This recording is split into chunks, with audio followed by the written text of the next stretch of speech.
thématique qui sera évoquée aujourd'hui.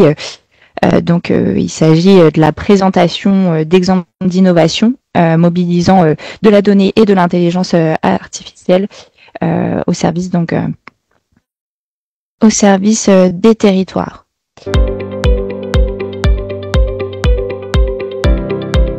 Une ville, c'est différents systèmes, comme par exemple un système d'éclairage intelligent, des bâtiments à réguler en termes d'accessibilité, climatologie, etc.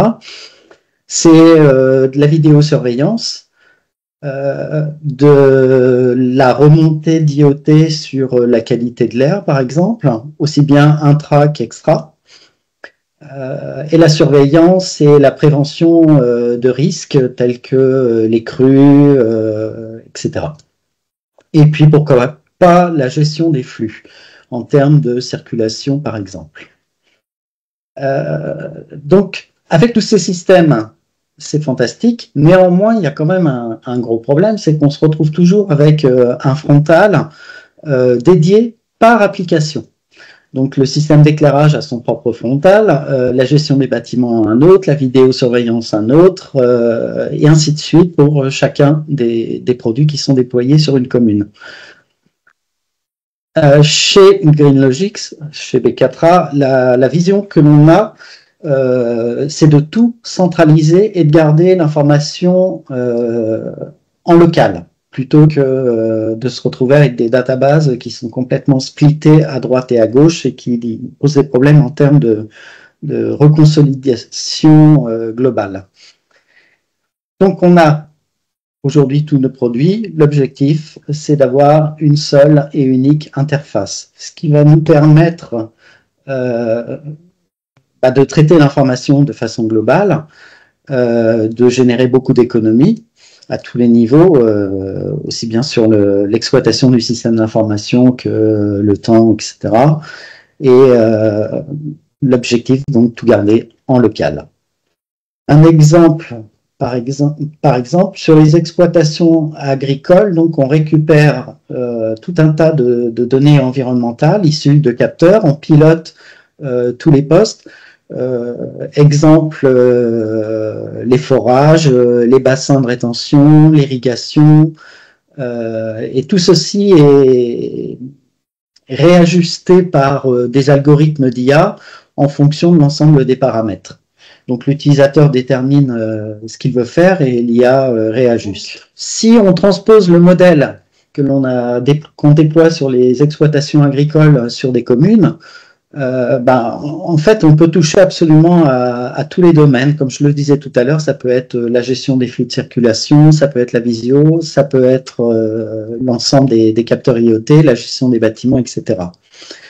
Vous programmez ce que vous voulez et le système réadapte. Et à tout moment, vous pouvez enclencher des marches forcées. Exemple, vous avez une salle communale. Il y a une réunion prévue, c'était pas programmé, vous pouvez forcer le système pour qu'il mette en chauffe le local. Sur la gestion d'un réseau communal d'eau publique, ça va de la gestion du château d'eau jusqu'au bac de rétention, etc. Il n'y a absolument aucun problème, c'est complètement transposable. Autre avantage de notre solution, c'est que en fait, toutes les données, on les collecte. On collecte les données, on collecte les actions, on log tout, on garde tout en database.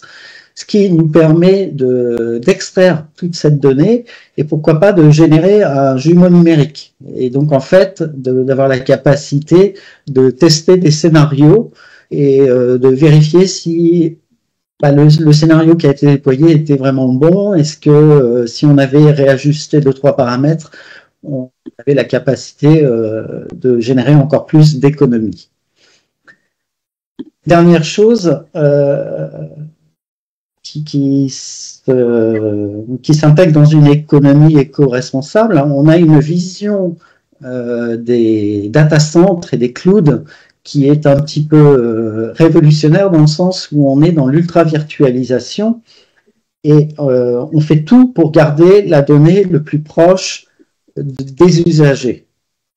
Pourquoi? Parce que si je prends un exemple simple, aujourd'hui vous avez une messagerie. Cette messagerie, généralement, 60% des sociétés utilisent Microsoft 365 et la data, elle n'est pas dans l'entreprise. La data, au final, elle se retrouve dans des data centers. Donc en fait, vous traversez toute une chaîne de liaison d'équipement qui est extrêmement importante.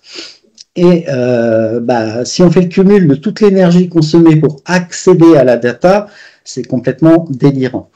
Et donc, nous, on a une vision où on virtualise cette notion de cloud et on laisse la data au plus proche de l'abonné.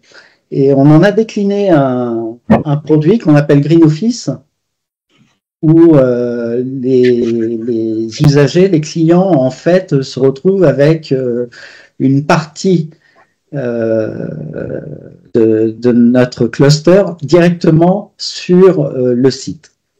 Ce qui fait que si on compare les choses, on s'aperçoit qu'on fait énormément d'économies et surtout, ça permet d'avoir une accessibilité à l'information, même en cas de rupture de télécom.